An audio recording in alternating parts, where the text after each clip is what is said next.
You know, they've run this play on us so many times and for so long that most of us don't even realize what's about to happen.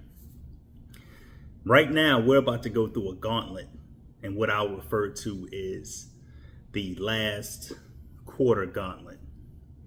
We're already in the last quarter, obviously, but things are about to ramp up. What they're about to do is they're going to take what used to be a sacred holiday, which we refer to in the United States as Halloween, and they're going to make it into a spectacle of consumerism and gluttony. Basically, what ends up happening is that if you have young children, they're going to go out in the neighborhood, or they're going to go out to the church, to these trunk or treat destinations, and they're going to be given all kinds of candy. Well, if you're like me, you've got a daughter, and the daughter doesn't like chocolate. So what's going to happen is she's going to bring back all the snack-sized Twix and the mini Snickers and the Milky Ways, things that I haven't eaten in this entire year.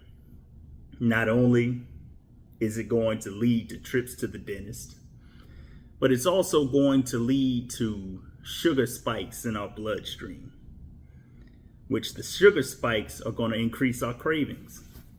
And while we're craving, we're going to be strengthening that hand to mouth mechanism late in the year, which is very bad for a number of reasons.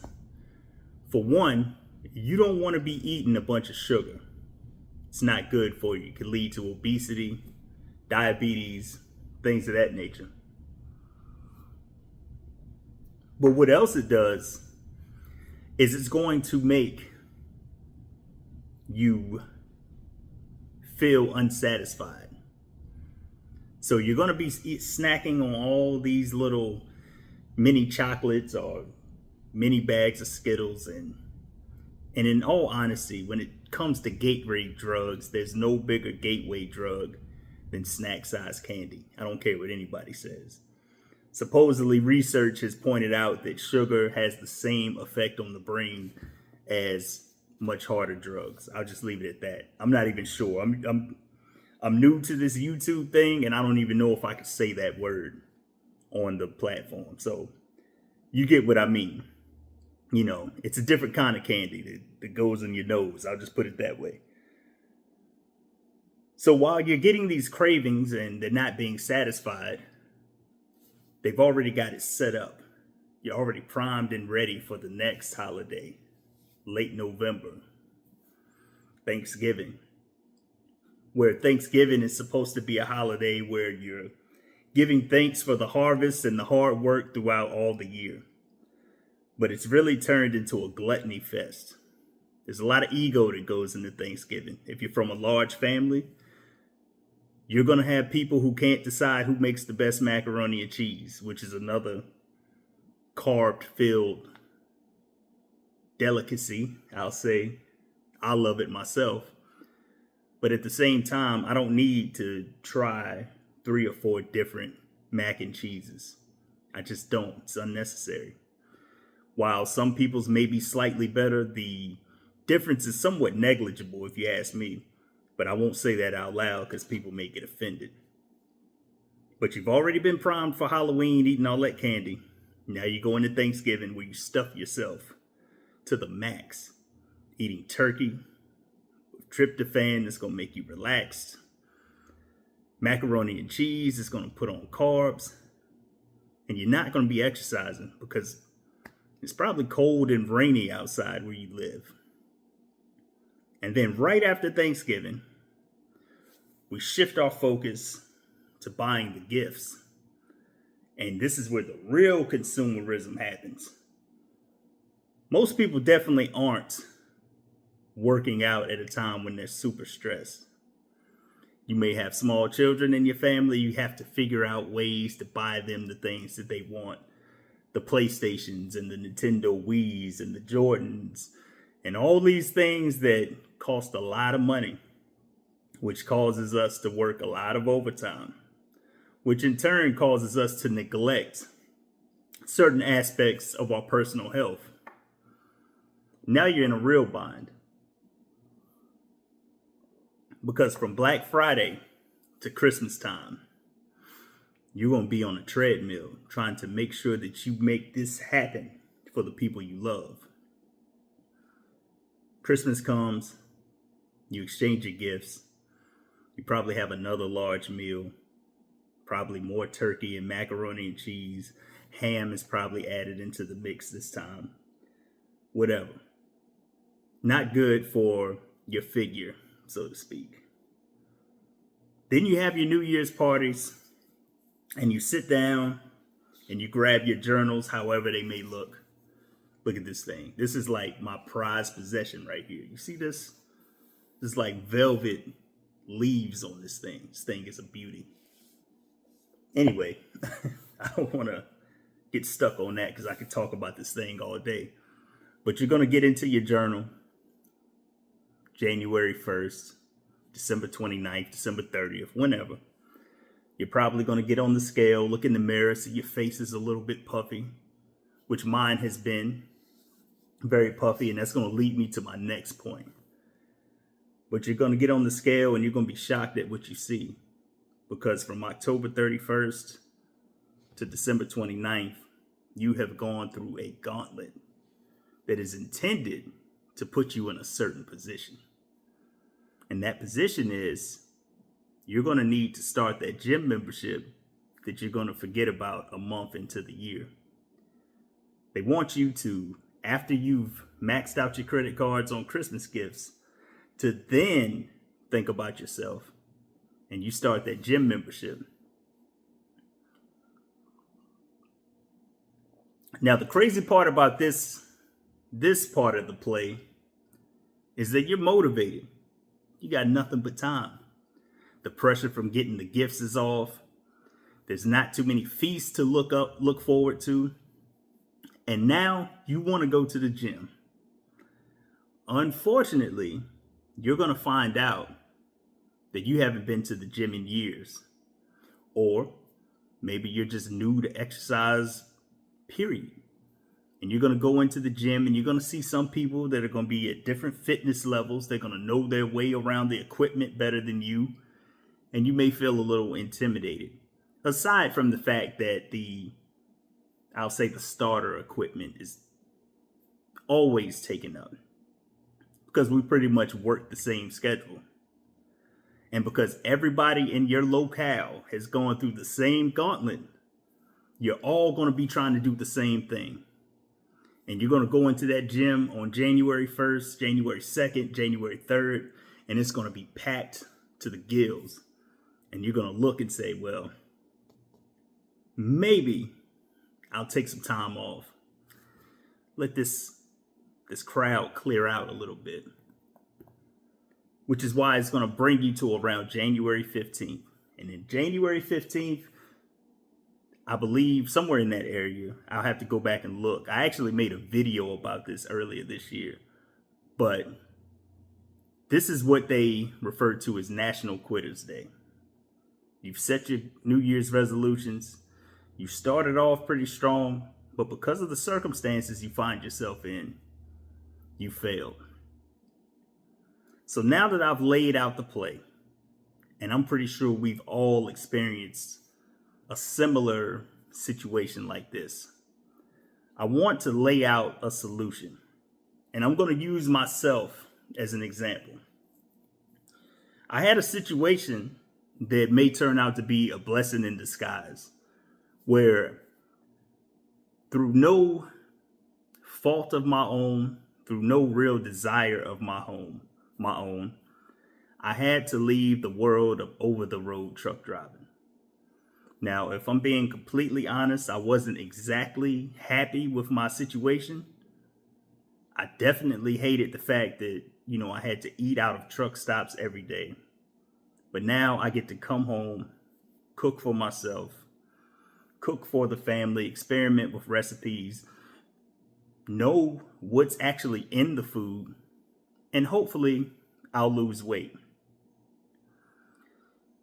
In the process of that, I decided to take on a local job which whenever you get a new job as a truck driver, as you know, whether your med card is good or not, they're going to make you take another DOT physical. And in that DOT physical, just like any other physical, whether it be for sports or anything else, you're going to have to step on that scale. And I hadn't stepped on the scale in a long time. And I'm not saying that I was afraid to step on the scale, but somehow I avoided it. But when I stepped on the scale in that doctor's office, the number that came back at me was a little shocking.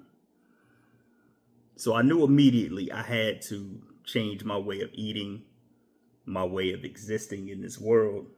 And fortunately, taking a bad situation and looking on the bright side, I've got ample opportunity to do so. So I'm excited about that.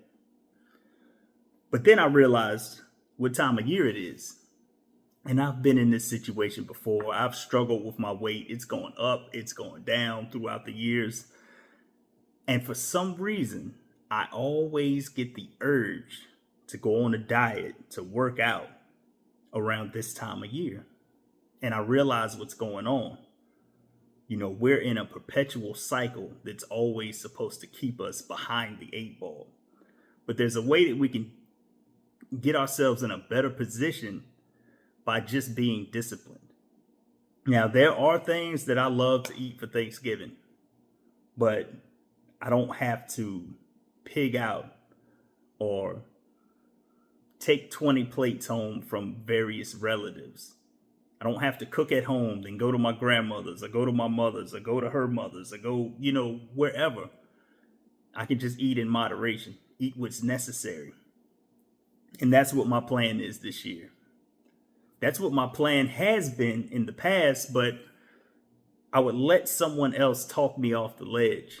Like, why you want to go on a diet this time of year? This is when all this food is available, you don't want to partake. And that right there is the key, that thought process. At this age, I just turned 40 this year, and I realize that I've had all these meals before. And at 40 years old, I can realize the cycle. The hamster wheel. And on that hamster wheel, it's meant to keep us, well, I don't want to say that because that's copyrighted, but, they want us fat and sick with just enough energy to go to work, come home, and do the bare necessities, because you can't break out of the system when you don't have the proper energy, when you're not healthy. So based on that weight that I saw in that doctor's office, it is my goal to lose around 60 pounds. And I'm giving myself until the summertime. But here's the key. Because I'm giving myself until the summertime, and I'm going to do all I can to stay disciplined during this gauntlet of the holiday season at the end of the year, I really don't have to lose that much weight per month, guys. And this thought process made me realize that while most of the goals that we want to accomplish are simple, they're not easy. And the reason they're not easy is because it requires a slight shift in our thought process. But the programming is so strong that it's difficult to shift that thought process during certain times of the year. And I believe, and I don't want to come on here and be a conspiracy theorist, any of that, but I believe that's totally by design. And it makes sense because, in all honesty, as the temperatures begin to drop, I live in a moderate climate. I live in Virginia. So our winters aren't generally that harsh, but as the temperature drops, I tend to move less, and I tend to require less calories to get things done. But then there's Thanksgiving and Halloween, which tricks my mind into craving food when it really doesn't need it. Then there's turkey. I haven't eaten much turkey all year. Why is it that we eat turkey in the winter? And I'm sure somebody in the comments can inform us, enlighten us why turkey is the meat. But turkey has a element to it that naturally relaxes people.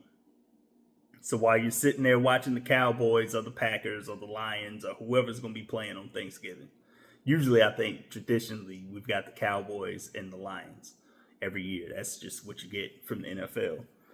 And as you eat your food later that afternoon and you're sitting there half asleep and you're drinking your choice of alcohol, whatever that is, depending on what region you come from, you may drink beer, you may drink wine, you may drink liquor, you may drink moonshine, I don't know.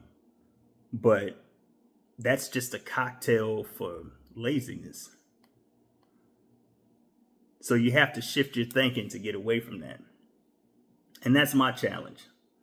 What can you say no to during this holiday season? Because I know it's tough. It's tough for everybody. But this year, I don't want to have to wear a t-shirt in the pool. When the summertime comes, I'm going to let the sun touch all parts of my body that are legally allowed. And I want to be confident in doing so. And I feel like with the exercise regimen that I'm going to design and with the dietary restrictions that I'm going to impose on myself this winter, it should be a piece of cake. And it shouldn't require me to go on a crash diet.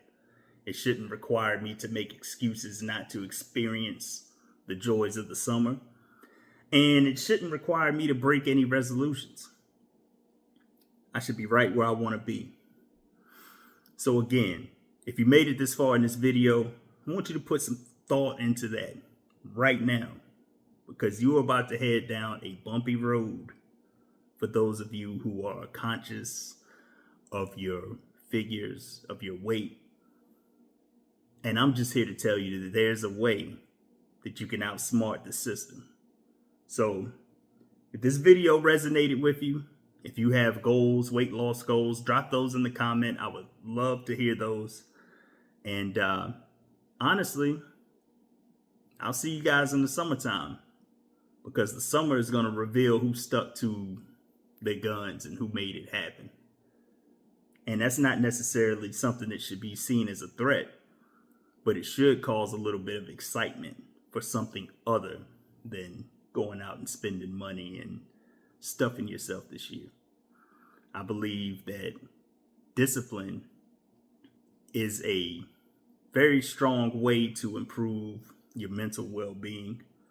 So get moving, discipline yourselves with your diets, and hopefully we can all get together this summer and share our results and be happy with our results. But other than that, that's enough for this video, because I'm rambling, going in circles. But I will catch y'all in the next one, and I really appreciate you if you made it this far. Take it easy.